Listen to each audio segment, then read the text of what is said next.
sera coupé. Oui. Si c'est intéressant, j'arrête d'éplucher. Par contre, si c'est pas intéressant, je vais reprendre. Non, si tu veux, enfin, tu peux m'appeler Maïmaï, tu peux m'appeler Seigneur, comme Sarah a appelé Abraham. Parce qu'il faut prendre une Bible, non? Oui, c'est vrai. Vous allez faire une vidéo ensemble. Eh, Seigneur, yes. Donc, let's jump right in. Qu'est-ce que toi tu comprends par l'épouse de Proverbe 31? L'épouse selon le cœur de Dieu. Par rapport au passage que tu me dis, la valeur qu'on a, elle n'est pas dans le mariage, elle n'est pas dans ce genre de choses. Le mariage, c'est un plus, c'est une mission en plus qui nous est donnée, une bénédiction en plus qui nous est permis. Mais c'est pas ça, la base, la valeur qu'on a. D'ailleurs, dans le verset qui dit « La femme qui craint l'Éternel est digne de louange », c'est pas marqué « La femme mariée qui craint l'Éternel est digne de louange ». C'est vraiment la femme en elle-même. Et pour les hommes, je sais pas s'il y a des hommes qui vont passer ou autres, c'est la même chose en fait. On n'est pas, comment dire, notre identité en Christ ne dépend pas d'un autre être humain. Donc que ce soit père, mère, frère, sœur, époux, épouse, notre identité en Christ dépend de Christ lui-même. Et une fois qu'on a trouvé notre identité autre, là le Seigneur il peut nous bénir avec plein de choses. Bien que, petit aparté, on est béni dès notre naissance. L'humanité a été bénie dans Genèse. Donc on est déjà avec la bénédiction, mais des bénédictions matérielles, on va dire, des bénédictions qu'on peut palper. Parce que le mariage, c'est une bénédiction qu'on peut palper. J'aime beaucoup le passage qui dit ses filles se lèvent au verset 28, pardon. Ses filles se lèvent et la disent bienheureuse et son mari aussi fait son éloge. Il y a bien des filles qui montrent leur valeur, mais toi tu les surpasses toutes. Et ensuite, un peu plus haut, au verset 12, tous les jours de sa vie, elle lui fait du bien et non du mal. Et là, on parle du mari, on parle pas de la femme en fait qui fait du bien à son mari. Quelles sont les attentes d'hommes par rapport à faire du bien, par rapport à faire du mal? Moi, je pense pas que tous les hommes ont les mêmes attentes réellement dans l'intimité du foyer. Parce que ça dépend des traumas qui ont été guéris ou pas déjà. Il y en a pour qui faire du bien, ça va être leur laisser du temps, personnellement. Des petits temps, entre guillemets, d'intimité, des petits temps où ils peuvent s'aérer la tête. Il y en a pour qui, si tu fais ça, ça va les blesser, parce que c'est comme si tu les as abandonnés. Du coup, en réalité, je vais revenir encore au verset 30 qui dit « Celle qui craint l'Éternel », mais du coup, quand on craint l'Éternel, la parole, elle nous intime de faire quelque chose, c'est demander le discernement et la sagesse au Seigneur. Et souvent, dans les prêches et tout, quand on parle du discernement, de tout ça, on parle des ennemis, que des trucs en mode des gens qui nous veulent du mal et autres. Mais il nous faut du discernement aussi pour savoir en fait quelle bataille notre intime, notre prochain est en train de vivre, pour pouvoir être une aide. Parce que pour être un soutien, il faut savoir vraiment ce que la personne vit. Et notre génération, on a des problèmes pour parler. Je ne sais pas si les générations d'avant, elles en avaient ou pas, mais notre génération, on a des problèmes pour parler, pour vraiment rentrer dans l'intimité des problèmes. Du coup, il faut vraiment que l'Esprit du Seigneur puisse nous donner le discernement de « Ok, comment je peux être une aide aujourd'hui pour la personne que j'aime ?» Que ce soit les hommes pour leurs femmes et les femmes pour leurs hommes. Mais quand on a en face de nous un partenaire, une partenaire qui ne parle pas beaucoup, comment est-ce qu'on arrive à creuser? Comment est-ce qu'on arrive à aller vers justement... S'il ne parle pas, il l'exprime d'une autre manière. C'est là où le discernement il prend son sens. Parce que le discernement, ce n'est pas forcément le Seigneur qui va nous dire « Voici ce que la personne vit de A à Z ». Mais le discernement, ça peut nous dire aussi, bah, tu vois, il t'a pas parlé, mais regarde, il y en a, ils sont comme ça, mais regarde les versets qu'ils postent. Et tu vois ça, oh, tu fais le lien, oh, ok, c'est pas des stories visées. Non, c'est pas forcément des stories visées. Généralement, il y a des stories, il y a des trucs qui vont être partagés, ça va parler aux gens. Moi, bah, il y a pas longtemps, moi personnellement, par exemple, j'ai posté une vidéo où il y a un rappeur chrétien qui dit est-ce que comme ma mère, je serai un bon père dans mon foyer? Ça, c'est lié à un trauma de moi, tu vois. Donc, il y a des vidéos, il y a des trucs qui sont partagés, qui vont parler. Si tu connais un minimum l'histoire de la personne, tu sais, ah ok, ça, ah ok, peut-être qu'il est dans cette pensée-là en ce moment, ah peut-être. Et du coup, ça peut aider. Genre, je ne vais pas sortir des blazes, mais Et quand il y a des posts, par exemple, sur la perte d'un être cher, il y a des gens qui vont poster ça. Tu sais que là, ça veut dire, ok, là ça peut être dur, il a encore le deuil, il est en train de remonter, et c'est peut-être dur. Ok, comment je peux aider, comment je peux machin, mais au moins tu sais que t'as le problème, t'as le truc, tu vois. Il y a les posts, il y a, pour ceux qui écrivent, il y a les écrits, pour ceux qui chantent, il y a les chansons, il y a plein d'autres moyens que la parole. Et d'ailleurs, il y a une chanson qui dit si je n'ai pas les mots, je les loue avec les mains. Même un verset, non, c'est déjà un verset, déjà. Peut-être, là honnêtement, je ne sais pas. Mais c'est pour dire qu'il y a beaucoup d'autres choses que la parole pour communiquer. Même si après, in fine, ça c'est bien la parole quand même. Ouais. J'avais une question sur la prière, concernant la prière, étant donné que j'ai la vidéo que je t'ai envoyée, que tu n'as pas encore eu le temps de regarder. Dedans, elle parle de la prière, elle parle du fait de prier en fait pour sa maison, de prier pour ses amis, etc. Et c'est vraiment un moment vulnérable où elle prie, où le Seigneur a mis à cœur de prayer walk. Et dedans, elle a insisté sur le fait de prier pour son mari, prier pour son épouse. Et moi, ça m'a vraiment... Enfin, là, c'était plutôt pour son mari, hein, mais ça, vu que ça s'adresse à des femmes. Et ça m'a beaucoup interpellée parce que moi-même, c'est pas forcément quelque chose que l'on prend, que l'on fait, genre je vais prier, je vais dire, etc. Mais c'est pas se lever en prière. C'est pas genre se lever et vraiment dire ok, proclamer, être là, genre vraiment une femme de prière, même un homme de prière, pour vraiment prier pour son époux, son épouse, etc. Du coup, est-ce que tu aurais des versets, des choses, des conseils à donner pour aller beaucoup plus en profondeur dans la prière, surtout de son compagnon? Vu que toi et moi on a parlé de ça il n'y a pas longtemps, que les femmes aimaient beaucoup Esther. Ah. Du coup, c'est une des intercesseuses les plus connues de la parole, on va le dire, à travers ce qu'elle a fait. Et on a vu ce qu'il en est sorti. Il y a aussi là, on va s'écarter de la parole, mais le film War Room, où dedans on voit en fait que c'est peut-être juste un film, mais moi je crois à ce témoignage-là, que quelqu'un qui intercède pour un autre peut changer sa vie. Moi, je suis persuadé que le fait qu'on arrive à Christ, c'est le résultat de personnes qui nous connaissent ou qui ne nous connaissent pas, qui ont prié pour nous. Je ne vais pas dire que le salut dépend l'un de l'autre et autres, parce que ça reste personnel, mais il y a beaucoup, ça joue beaucoup. Quand on est marié, au-delà même quand on devient un, on passe presque 24 heures, enfin pas 24 sur 24, parce qu'elle travaille et tout. Mais en fait, dès que tu es chez toi, tu n'es pas chez toi, tu es chez vous, tu vois. Tu vois, à part si tu habites dans un château, vous n'êtes jamais loin l'un de l'autre et autres.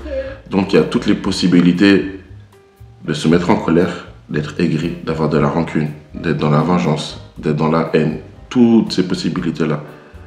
Et si, en fait, au moment où on prie, c'est que des plaintes au Seigneur de « Ah, regarde ce que la personne fait. Regarde ce que... » Toi-même, tu sèmes dans ton cœur des choses qui ne sont pas bonnes et qui vont ressortir. Or que si tu en fais des sujets de prière, ce qui va ressortir au maximum comme ressentiment, c'est de la peine.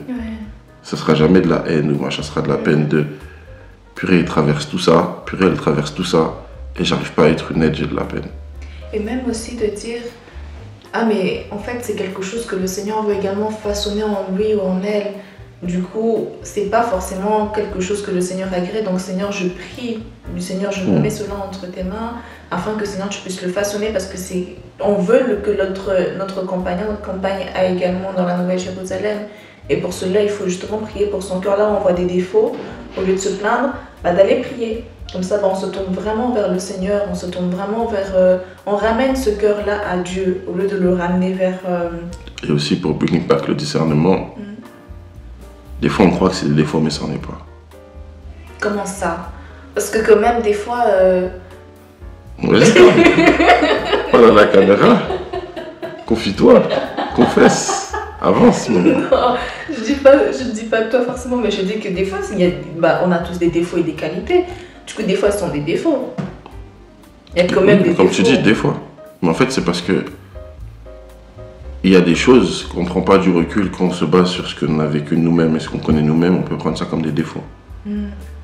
C'est juste ça que je dis. Que c'est pas parce qu'on prend au premier abord comme un défaut que ça en est un forcément. Et des fois, c'est justement le fait de prier pour la personne, le Seigneur va nous répondre en disant, mais Là, c'est pas un défaut. Là c'est juste que la qualité n'est pas encore bien façonnée, mais c'est pas un défaut. Genre, c'est en cheminement. Voilà, c'est un cheminement. Par exemple, quelqu'un qui a l'amour de la parole et qui essaye d'enseigner son épouse ou son époux, et qui au début, bon, l'amour est là, mais tu vois, c'est encore, c'est pas un défaut. Les gens ils vont commencer à mais c'est pas un défaut. La personne aime la parole, la personne a de l'amour, mais c'est encore en train d'être façonné, de transformer. L'amour agapé, on met du temps à le saisir, et même encore le saisir dans son entièreté, c'est rare. Je sais pas si c'est possible, mais c'est-à-dire que même nous-mêmes, dans la façon dont on aime, il y a des défauts dedans. Mais est-ce que c'est un défaut? C'est pas un défaut. Parce qu'on aime. C'est pas un défaut de la personne, c'est un défaut de la compréhension et de la. Du coup, c'est pas. De l'amour. Voilà, mais du coup, c'est pas un défaut, c'est un apprentissage. Et dans l'apprentissage, il y a encore des erreurs. Quand tu es en CP, tu fais encore peut-être des erreurs d'orthographe. CP, traduit pour les Belges et tout ça. Mais en gros, quand on arrive en élémentaire et qu'on apprend à lire et à écrire normalement, on fait encore des erreurs d'orthographe, des erreurs de lecture et autres. Et puis quelques années plus tard, on en fait moins. Puis quelques années plus tard encore, on en fait moins. Et les gens, ils sont adultes, ils font encore des fautes d'orthographe, mais il fallait voir d'où ils sont partis quand ils étaient enfants. C'est pour ça que je parle d'indulgence. Oui, enfin, plutôt de recul sur ce qui est vraiment un défaut. Parce que par exemple, la personne qui fait des fautes d'orthographe, on va dire « Ah, mais elle ne sait pas écrire ». Et puis on va penser sur son cas et on va apprendre qu'en fait la personne était dyslexique. Elle n'a pas été traitée. En même temps, elle a dû louper l'école. En même temps, elle avait du mal à étudier. Et que là, en fait, c'est déjà incroyable qu'elle sache écrire et lire.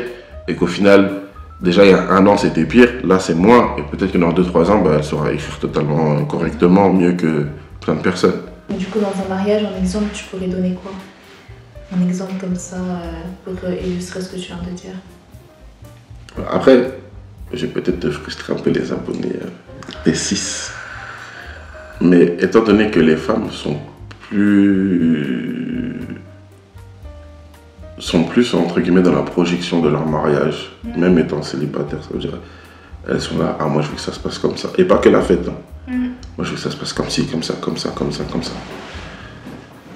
Et elles ne prennent pas en compte que il y aura 2 personnes et qu'il y a quelqu'un qui arrive avec tout un background, tout ça, machin, machin. Et du coup, quand les 2 arrivent, tu as les 2 visions. Il y en a peut-être aucune qui a des défauts dans les visions. C'est-à-dire que c'est peut-être du bon. C'est-à-dire la femme, elle voulait plutôt, je sais pas moi, un truc aéré. Dans la décoration. Ouais, dans la décoration, un truc aéré. Parce qu'elle, en fait, elle s'imagine marcher entre les trucs, marcher dans la pièce pour prier, tout ça. Et l'homme, lui, pas forcément le bordel, entre guillemets, mais tu vois, il voulait plus de meubles, plus de machin, parce que lui, il aime bien mettre des petits tableaux avec des versets comme rappel pour quand il marche, bam, il rappelle ça. Il n'y a aucun des deux c'est un défaut. Ouais. Mais sauf que quand tu vas le confronter, la femme, elle peut dire, mais lui, il est bordélique, machin. Et l'homme peut dire, mais elle veut rien. Elle veut, en fait, il y a un canapé dans le salon, ça, c'est quoi ça? Mais en fait, non, si tu prends du recul et que tu vois que, ok, madame, elle parle de ça parce que elle aime bien, voilà, pour elle, il y a de l'air et tout. Pour elle, elle peut respirer dans cet environnement-là. L'homme, les meubles parce que les versets, comme j'ai dit, ok, c'est quoi le juste milieu? On va trouver le juste milieu. Et voilà, on avance. Ouais, et ça se fait pas du jour au lendemain en soi. Ça, c'est quelque chose qui se fait sur le long terme. Ça se fait après que les gens ont commencé à prier les uns pour les autres. Oui, déjà. Mais c'est un processus, ça que je veux dire. C'est pas que du jour au lendemain où justement on arrive à être à l'aise dans un milieu, on arrive vraiment à trouver juste ce compromis. C'est sûr, sachant que on grandit. À travers la relation même, on grandit. L'homme qui aimait ses versets sur les meubles, peut-être que finalement, après, il va être là, finalement, elle serrait les meubles. Peut-être même que la femme qui était là en mode, moi, je veux que ce soit vide et tout, je veux pas trop de trucs, quelques tableaux et fin. Elle-même, peut-être, elle va dire, serrer les meubles. Et donc, au final, c'est pas, c'est pas quelqu'un qui s'oublie et qui machin, c'est juste que les gens changent. Ouais. Les gens changent et le Seigneur nous façonne. Il y a des choses qu'on voit dehors, il y a des choses qu'on voit à l'intérieur. Et puis on apprend aussi à connaître la personne avec qui on est. Dans ça, j'avais également comme exemple Par exemple, c'est pas vraiment notre cas encore heureux, mais la lessive par exemple, le fait de dire ah mais pourquoi tu mets jamais les vêtements là-bas, pourquoi nanani, mais du coup avec l'indulgence, avec ce que tu disais, le recul, de prendre vraiment le temps de prier, de penser à ok, enfin de prendre du recul, bah, ça te fera voir que avant c'était tout qui était par terre et pas dans le panier, maintenant c'est 3 choses qui sont par terre et machin, peut-être que c'est plus par terre mais c'est sur un meuble, etc. Et que petit à petit bah... Après, généralement, si je parle de personnes qui ont une vraie buanderie avec panier à linge et tout, tu connais. Après, il y en a, il n'y a pas, donc vas-y. Mais généralement, s'il y a un vrai panier à linge et tout et que la personne elle ne met pas, c'est... Ah, tu critiques les hommes là? Oui. Waouh. C'est pas que je critique les hommes, c'est que il y a des hommes qui n'ont jamais... mettez les vêtements dans le panier. Il y a des hommes qui n'ont pas vraiment vécu seuls. Ouais, oui. Et du coup, il y a des foyers où la maman elle était là et c'est elle qui faisait le ça. Donc, les mesdames qui regardent ça, vous voyez ce que ça peut causer, entre guillemets, des fois de pas responsabiliser l'homme dans sa jeunesse, entre guillemets. Juste des trucs basiques, hein, faire une machine, faire à manger, faire le repassage. Ça, c'est des trucs quand il a 10, 11 ans. Je fais faire, c'est calme. C'est calme, mais au moins il sait faire. Ça ne veut pas dire que plus tard il va faire. Ouais. Peut-être que dans le mariage où il sera, la femme, c'est elle qui va faire, qui va s'en occuper. Mais il sait faire. Tu vois, le jour où madame, elle est fatiguée, madame, elle est, tu vois, quand elle est enceinte et tout, lui, il peut faire toutes les tâches ménagères tranquille. Il n'est pas là en mode, mais moi, je sais pas faire, il faut quand même que tu fasses. Non, au contraire. Et si c'est un couple ou un mariage où bah, la femme ne fait pas forcément toutes les tâches ménagères, lui, il peut aider constamment. Ouais. Mais au moins, il sait faire. Moi, ça me fait beaucoup penser à nos débuts où je ne savais pas où me positionner parce que le rôle de la femme que j'avais, c'était le rôle de la femme qui est bien sûr dans la Bible, mais également le rôle de la femme que l'on apprend dans la culture, en général africaine. Et du coup, bah, tu cuisines, tu fais le ménage, tu prends soin de ton mari, tu fais tout ce qu'il y a de bien à faire, etc. Vu que mon mari sait faire ces choses-là, au bout d'un moment, j'avais l'impression de ne plus trouver ma valeur. J'avais l'impression de ne plus savoir où était ma valeur parce que je me disais, mais cuisiner, il sait faire. Faire le ménage, il sait faire. Faire le repassage, il sait faire. Prendre soin de lui, il sait faire. Du coup, où est-ce que je me pose en tant que femme? Où est-ce que justement j'ai mon rôle de femme dans le foyer? C'est là où le Seigneur a vraiment dû travailler en moi, déconstruire en moi ce schéma de pensée pour me montrer quel est le rôle de la femme et ne pas en fait quel est le rôle de l'homme. Je suis encore en train de marcher dedans, hein. C'est pour ça qu'on grow ensemble, on avance en fait. C'est un cheminement vers la femme de Proverbe 31. Mais c'est vrai que c'était pour moi un truc compliqué une fois que je me suis rendu compte que l'homme il sait faire, du coup moi je fais quoi? Si on repart dans le fait que le mariage entre humains représente Christ et l'Église, la valeur de l'Église n'est pas de s'occuper des affaires à l'intérieur de l'Église. Elle n'est pas là sa valeur. Si on parle du fait que Christ est l'époux et l'Église est l'épouse, sa valeur elle est, en tout cas dans ce mariage-là, elle est dans le fait de se placer sous la mission et dans la soumission de Christ, dans ce mariage-là. Et pourtant, c'est Christ qui s'occupe de tout, mais vraiment de tout, de A à Z. Dans cette relation, elle est déséquilibrée comme jamais. Voilà. Non, mais c'est pas s'il n'y a pas Christ. Il y a Christ et elle est déséquilibrée, parce que c'est Christ qui fait tout. C'est-à-dire, la foi, le don de foi, c'est lui qui te donne. Il te donne la paix, il te donne les si, il fait, il te donne, il donne. Il s'occupe de l'intérieur de la maison, il s'occupe de tout, même dans la parole. Dans l'Ancien Testament, même quand ils ont fait le temple, c'est le Seigneur qui a dit, venez, regardez, faites maintenant. C'est-à-dire qu'il s'occupe même de la déco. C'est lui qui fait la déco, c'est lui qui fait tout. Donc, c'est pas là que la valeur de la femme se trouve en vérité. Où se trouve-t-elle? Parce que justement, le chapitre commence, le passage de la femme de valeur commence par qui se trouvera une femme de valeur. Donc elle est déjà de valeur. Mais c'est quoi sa valeur? Non, mais du coup, note quand même qu'elle est déjà de valeur avant que le mari la trouve. Oui, c'est pas le mariage qui te prend... Du coup, c'est pas le fait de s'occuper de son mari qui te donne de la valeur. Mais c'est quoi alors notre valeur? La femme qui craint l'Éternel est digne de louange. Je reviens à ça. La femme qui craint l'Éternel est digne de louange. La valeur, en fait, là, dans la parole, il n'y a personne qui dit vous êtes la prunelle des yeux d'Abraham, vous êtes la prunelle des yeux de Jacob, non, vous êtes la prunelle des yeux de l'Éternel. Oui, non, c'est ça. De l'Éternel. Mais tu sais que même de Cantique, c'est intéressant parce que dans Cantique, il ne parle pas simplement de l'amour des hommes. Si je te dis pas de bêtises, dans Cantique 4, si tu peux aller le regarder, l'amour vint la mort. L'amour vint la mort, il parle des choses bien plus profondes. C'est-à-dire que Cantique des Cantiques, là, il faudrait même faire des vraies études pousser dedans. Mais... Ce serait pour une prochaine vidéo. En tout cas. Mais,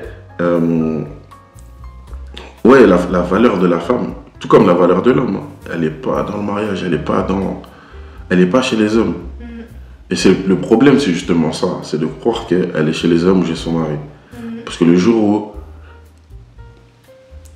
En fait, si tu penses que ta valeur, elle est dans le truc que tu fais à la maison, le jour où tu n'as pas les compliments qui vont avec, le jour où tu n'as pas les encouragements, le jour où, par exemple, tu es fatigué, tu n'arrives plus, et la personne dit, mais pourquoi tu t'es arrêté tout là, ces jours-là, ils vont te détruire. Par contre, si ta valeur, elle est dans l'éternel, vraiment, c'est-à-dire c'est l'éternel qui me donne ma valeur, ces jours-là, ils ne peuvent pas te détruire. C'est en mode, là, je peux pas. On va faire chauffer une pizza, Toto. Je suis fatigué, je suis quand même, faire chauffer une pizza, c'est tout. Et c'est comme ça. Et l'homme, de la même manière que l'homme doit penser comme ça, et doit comprendre aussi que la valeur de sa femme, elle n'est pas en lui, et lui, sa valeur dépend à sa femme. Mais la valeur de sa femme ne se trouve pas dans ses tâches ménagères. Oui, exactement. Et que du coup, qu'ils comprennent que j'ai épousé une femme de valeur, mais elle était déjà de valeur, et que sa femme comprenne aussi, j'ai épousé un homme de valeur, qui était déjà de valeur. Et c'est pas moi qui le valorise. Bien que les compliments, tout ça, ça fait plaisir, c'est cool, même si on peut s'en orgueillir, mais c'est cool et tout d'avoir des compliments et tout. Mais c'est vraiment l'éternel. Les meilleurs compliments, ils sont dans la parole de Dieu. Ils sont là, les meilleurs compliments. Mais ça fait du bien, des fois, tu fais à manger, la personne te dit c'est bon. T'es content, tu dis parce que des fois... Non, des fois. Parce que tout le temps, tu sais, des fois, toi-même, tu sais ce que tu as fait, c'est pas si bon que ça. Ah oui, non, mais tu dis, tu me dis c'est bon, là, c'est vrai, des fois, tu m'as menti. C'est pas bon. Tout le temps quand c'est bon. Non, mais c'est bien, mais c'est dans le sens, tu sais, de pas... Parce que des fois, quand on a quelque chose auquel on s'habitue, le jour où on l'a pas, c'est pareil. C'est des objets de frustration. Comment être honnête avec son compagnon ou sa compagne? Comment rester honnête dans les propos, dans ce qu'on veut dire, dans ce qu'on veut partager? Il y a 2 versets que je vais prendre dans Proverbe 31. 11. Son mari a confiance en elle. 25 et 26. Donc la force et une grande dignité lui servent de parure. C'est avec le sourire qu'elle envisage l'avenir. Ses paroles sont sages. Elle dispense avec bonté l'enseignement. Du coup, je pense que pour être honnête, il y a besoin de ça. En plus de craindre l'éternel, tout ça, il y a besoin d'avoir ce rapport de confiance. Ça veut dire, est-ce que... Bon, ils savent pas, mais on en parle souvent. Pas si souvent, mais c'est en mode... Moi, ma pensée, c'est, si je pars demain, est-ce que ma femme, elle peut continuer la mission? Est-ce que ma femme, elle peut résister à toutes ces attaques du monde? Et c'est ça aussi la confiance, c'est de partir à... Ok, c'est cool. Tu pars, t'es sauvé, c'est cool. Mais là, vous avez fondé une famille. Donc si tu pars, t'es sauvé, c'est cool, et toi, c'est bon, t'es dans ton égoïsme, c'est pas ce que l'Éternel veut. Mais il faut que derrière, ok, j'ai confiance en elle même pour continuer la mission. J'ai confiance en elle. Si je pars 6 mois là-bas, là, j'ai confiance en elle pour qu'elle continue à s'accrocher au Seigneur et à faire en fait ce pourquoi elle a été choisie, ce pourquoi elle a été appelée par l'Éternel. C'est au-delà même de ce que moi je veux. La mission là dont je parle, c'est pas la mission que je me suis donnée à moi tout seul. La mission de l'Éternel. Et pourquoi je parle du force, grande dignité, sourire, sagesse et bonté? Parce que je pense que dans les moments qui sont compliqués, être fort selon l'Éternel, être digne, avoir le sourire, être dans la sagesse, c'est des choses qui sont rassurantes. Et du coup, quand tu es rassuré, tu es plus à l'écoute. Et dedans, ça parle de sagesse. Donc, de toute façon, quand tu vas dire ton honnêteté, tu vas quand même être sage, tu vois. Oui. Tu vas pas dire Parle avec. t'es claqué, vas-y, je sais pas pourquoi je suis avec toi, t'es un vieux boug. Non. Mais avec le sourire, la force, la dignité, ok. Parce qu'on est des êtres humains, ça veut dire que même des fois l'homme peut craquer. L'homme il peut craquer, c'est trop pour lui. Sur un moment, pendant un instant, il peut craquer. Tu vois ce que je veux dire? C'est possible. Oui. Il peut craquer. Ah Seigneur, j'arrive plus. Et si sa femme elle est à côté, elle voit ça, pareil. Elle craque aussi. Oh non, non, non, non, non. Je dis, mais oh, qui va sauver ce foyer? Qui va? Il n'y a personne qui va machin. Mais en fait, justement, un soutien, je peux dire, un soutien, il est là pour empêcher que ça tombe, que ça... Là, tu parles dans le cadre des disputes, c'est ça? Non. Je te parle du cadre de déserts. Okay. Le cadre des déserts, les cadres de la vallée dans l'ombre de la mort. Tu vois, les cadres où, je sais pas moi, on ne sait pas ce qu'on va manger demain. Les cadres, ce genre de cadre, je te parle même pas de disputes. Les disputes là, généralement dans les disputes, la personne là qui veut parler le plus honnête, machin, la personne elle doit se parler elle-même d'abord. Ouais. Elle a des choses à se dire avec elle et après elle va redescendre très vite si elle se dit la vérité à elle-même. Parce que déjà on a dit tout à l'heure qu'on doit prier pour l'autre personne. Donc si tu rentres vraiment dans la prière pour l'autre personne, quand tu vas leur parler avec honnêteté, c'est pas les mêmes mots que quand tu étais énervé. Mais dans les déserts et tout, c'est là vraiment où la force, la dignité, le sourire, la sagesse, la bonté, c'est quelque chose. Et c'est quelque chose, on peut remarquer que généralement, normalement, tu vas attendre d'un homme dans le désert justement.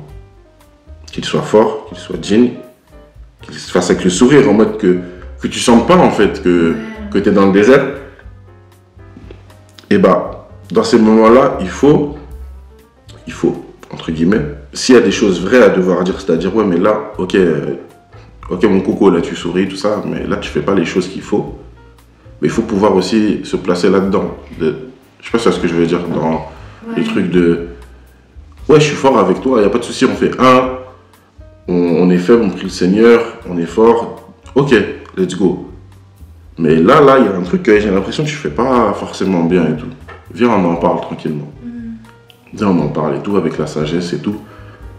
Et c'est pour ça, je fais un aparté, c'est pour ça qu'il faut avoir des hommes qui craignent l'éternel et des femmes qui craignent l'éternel, parce que si tu le reprends juste avec tes mots, entre guillemets, ça peut être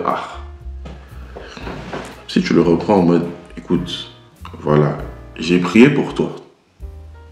Déjà, j'ai prié pour toi. Voilà, dans la parole et tout, c'est marqué ce genre de choses et tout, nanana. Mais j'ai pas l'impression que c'est là où tu nous emmènes. Est-ce que c'est moi? Est-ce que c'est toi? Est-ce que c'est nous? Est-ce qu'il faut qu'on change des choses? Est-ce que tout de suite ça change? Que, vas-y, ce que tu fais là, bizarre. Hein? J'ai écouté le prêche de pasteur Intel, il dit les hommes comme toi, c'est claqué. Envoyer des vidéos TikTok. T'as capté, envoyer des vidéos. Envoyer des tweets. Envoyer des pauvres. Non. Quand ton mari ne fait pas ça. C'est ça. C'est pas blanc ou noir, c'est-à-dire que c'est pas parce que toi t'as choisi, comme tu disais tout à l'heure, c'est pas parce que toi t'as choisi d'être dans la cuisine, entre guillemets, qui est pas H24, qu'on soit clair. Mais 7 jours sur 7. Mais H24, voilà. C'est pas H24, mais le fait que tu sois dans la cuisine, ça veut pas dire que moi de mon côté, je sais pas, et d'ailleurs, si on peut témoigner, on a mis un truc en place de, si t'es trop fatigué, tu me dis, pendant que je suis au travail, moi, je me mets déjà dans un mood de là, je vais aider. Là, je vais aider, tac, tac, tac.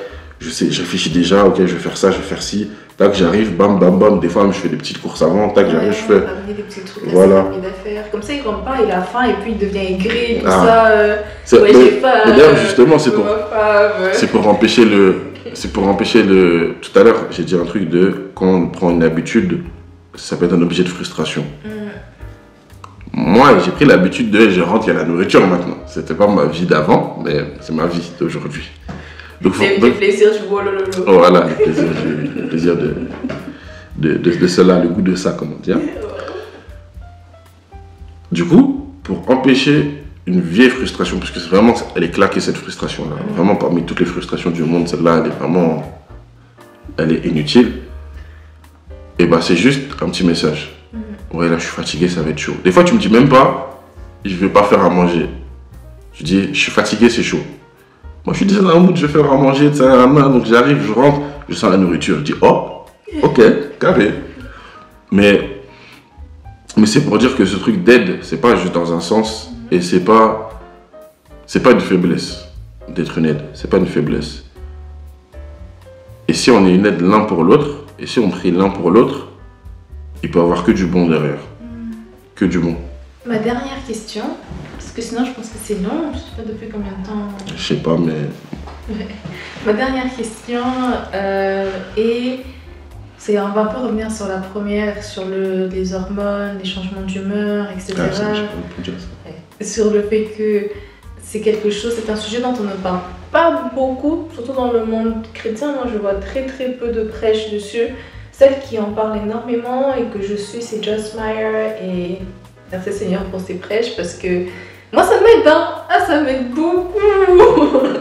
C'est des claques. Je regardais encore dans la semaine là et ça m'a... En fait, c'est... tu te remets en question, mais dans le bon côté, tu vas vraiment vers Dieu, parce que, comme la parole le dit, mon peuple paiera par manque de connaissances.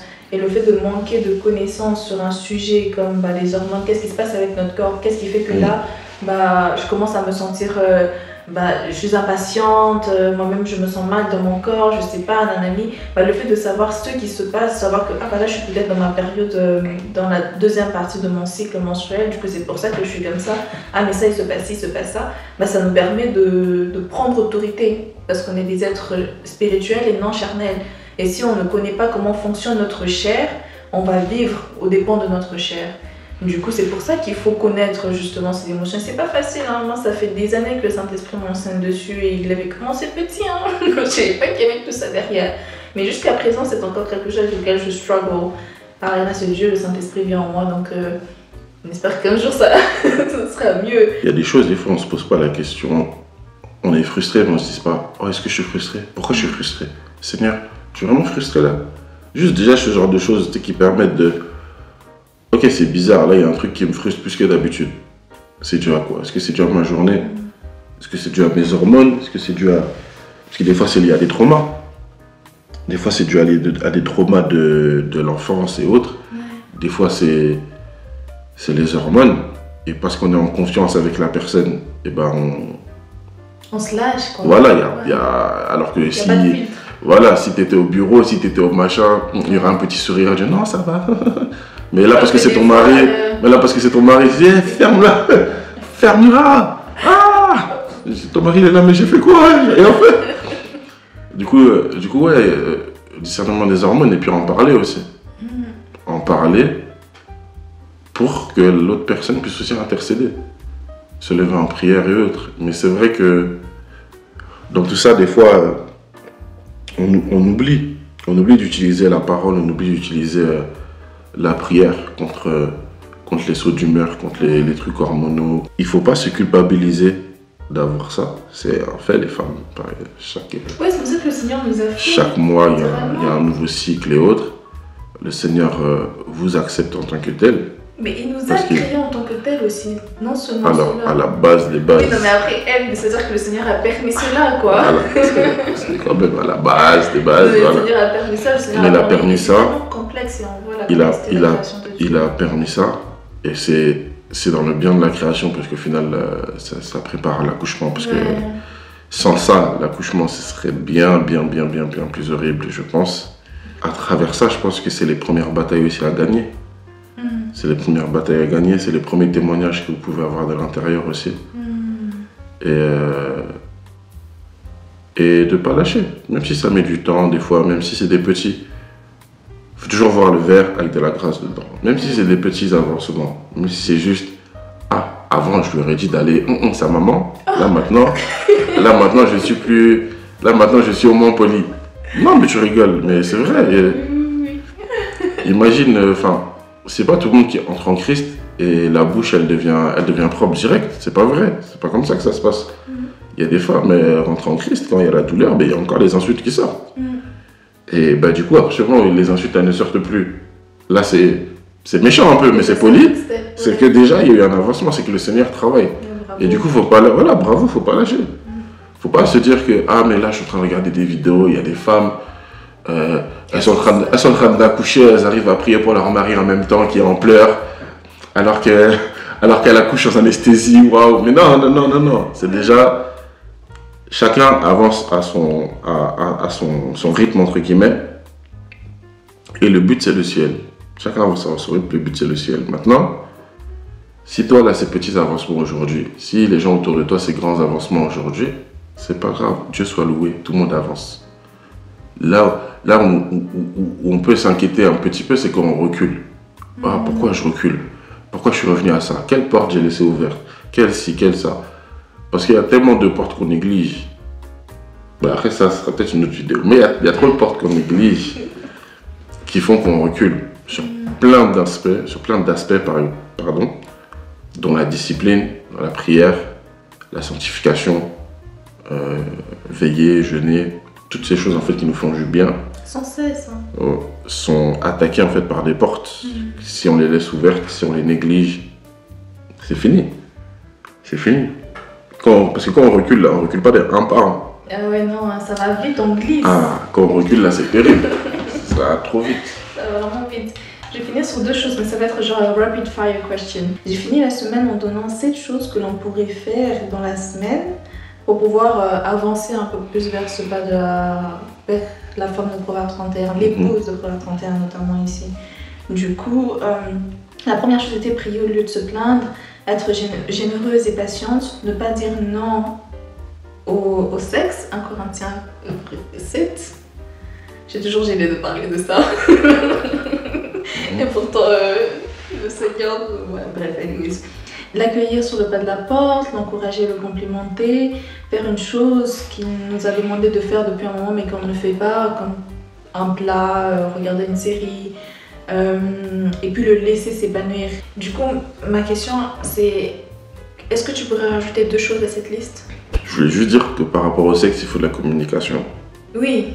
C'est pas, le problème, c'est pas forcément dire non, ne jamais dire non. Parce que c'est possible d'être vraiment fatigué. C'est possible de... Faut pas écouter les gens qui disent, même si t'es fatigué, Non. Ça a été fait par le Seigneur qui ait du plaisir. Et que le plaisir soit partagé. Si le plaisir n'est pas partagé, c'est pas faire l'amour. Hein. C'est autre chose. Et ça, c'est pas biblique. En tout cas, c'est Sodome et Gomorrhe, quoi, si c'est biblique. Donc, quand il tapait sur la porte là pour aller violer l'ange, bref. Mais sinon, non, il faut communiquer. Là, s'il est trop fatigué, C'est plus par rapport surtout à la colère, tu vois, ou bien à utiliser le sexe comme étant une punition ou bien une récompense. Ah oui, c'est problématique. Ouais. C'est problématique, mais même l'homme en lui-même, tu vois. Enfin, je veux dire, ok, si ça fait des... J'abuse, mais ça fait des mois et tout, machin. Toi, t'es là, tu te dis, oh, qu'est-ce qui se passe et tout. Ok, je comprends. Mais je veux dire, si c'est... Ouais, une fois, elle n'a pas voulu, moi j'étais là, je rentrais d'anniversaire et tout, non, c'est pas normal. Je dis, ah, Toto, faut se calmer, non? Faut se calmer, c'est pas, tu vas pas mourir, tu vois, tu vas pas mourir, il faut comprendre d'autres personnes. C'est pour ça, être une aide l'un pour l'autre et communiquer, c'est juste ça que je voulais dire par rapport au sexe, c'est que il y a des gens, ils en font tout un raplapla, mais c'est pas la base du mariage non plus. Non. Donc, mais...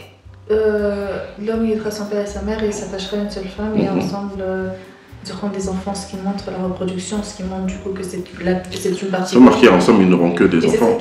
Ouais, oui, non, mais du coup, c'est pour ça que t'as pas des enfants à chaque fois. C'est surtout, si c'était que ça, l'apôtre Pierre il n'aurait pas fait de lettres.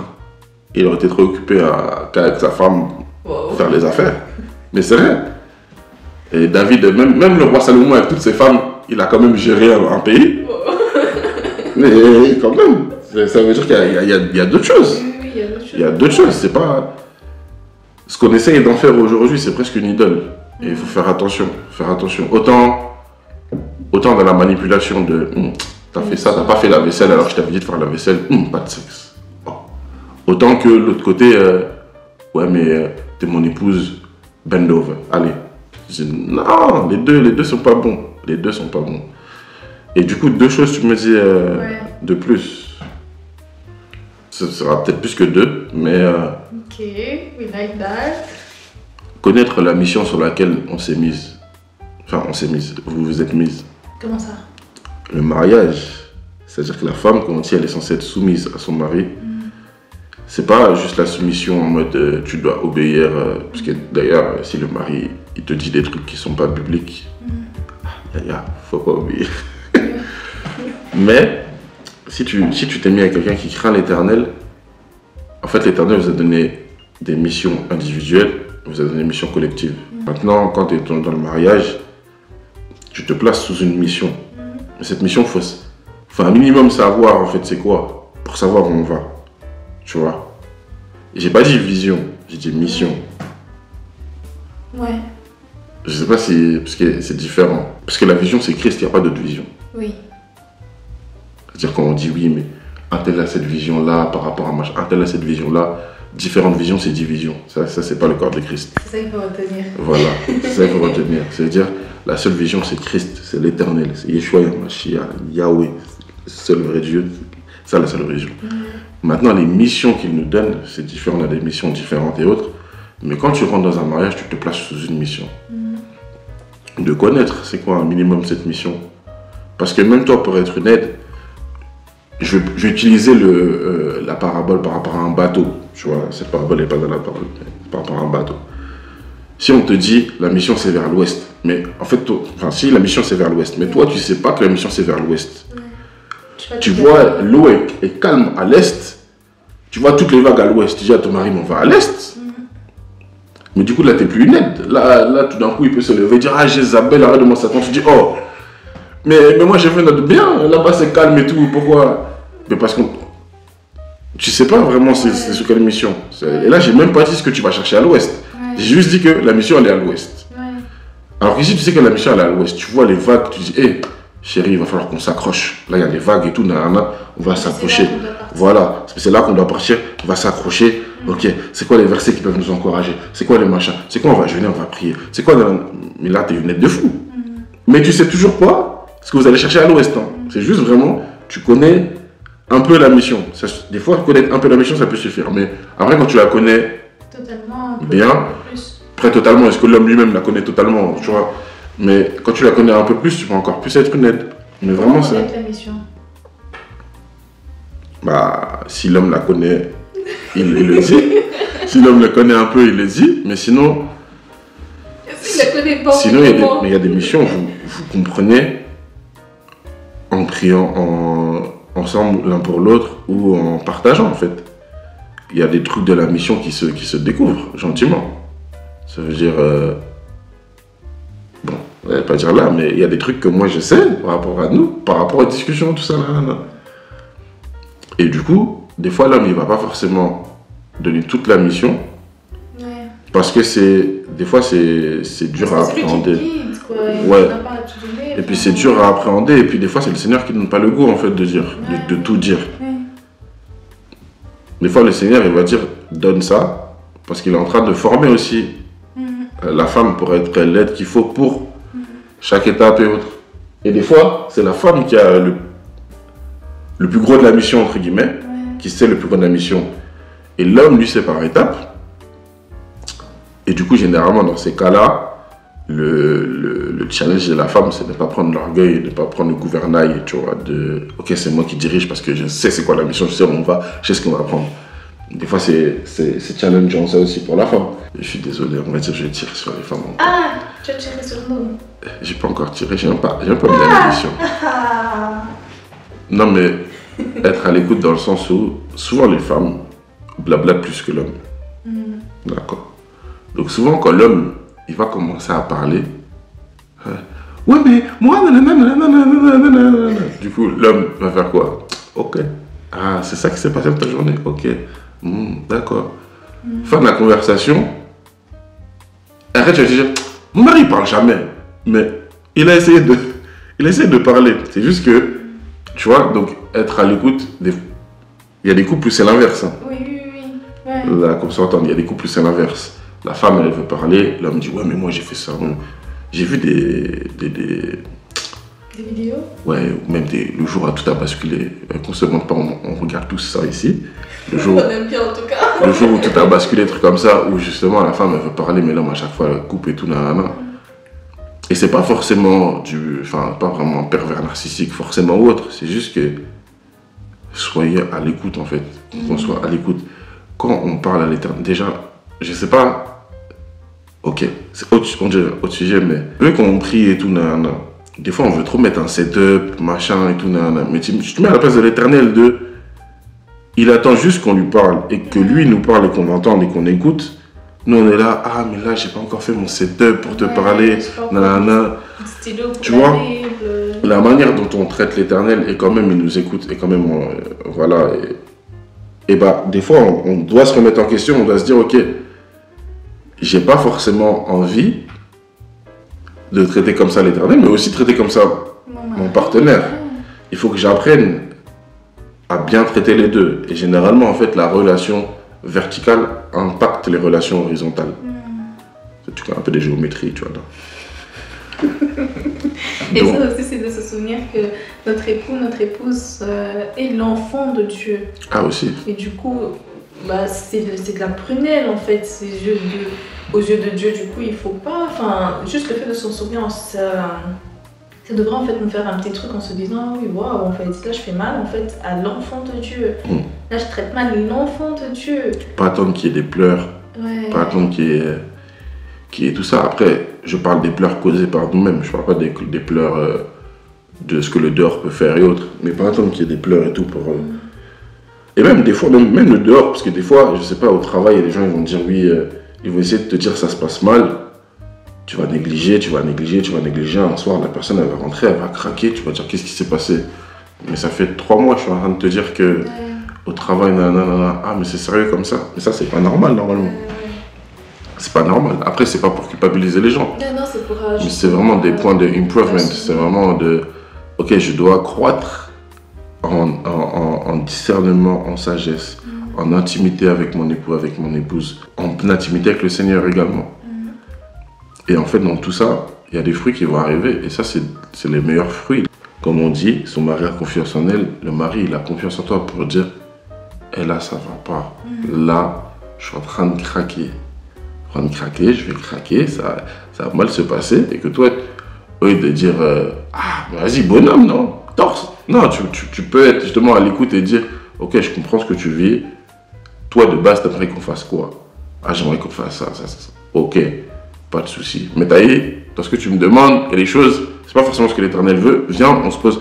Tu vois vraiment l'intimité, la discussion, échanger.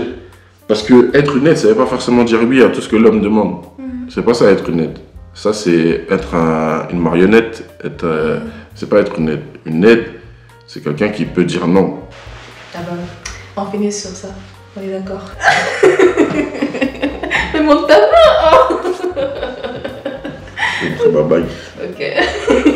C'est vraiment ma bague. Il est fier de sa bague. Ok, merci d'être venu. D'être venu, je suis chez moi. Dans la vidéo. Ah. Si tu peux. Mais comment ça? Dans la vidéo, merci d'avoir été présent dans cette vidéo. Elle était très insightful. Normal. On te revoit bientôt sur la chaîne. Bah là, ils m'ont pas vu. Non mais on t'entendra à nouveau sur la chaîne. Oui. Waouh, c'était pas un oui convaincant, hein? Ben non, mais c'est selon... On va dire oui avec un peu plus de conviction. Selon ce que l'Éternel veut. Selon ce que l'Éternel veut. Peut-être un jour il y aura ma tête. Ah oui, hein? Peut-être. Hein. Moi je suis derrière, je te soutiens. Donc voilà, les 6, abonnez-vous.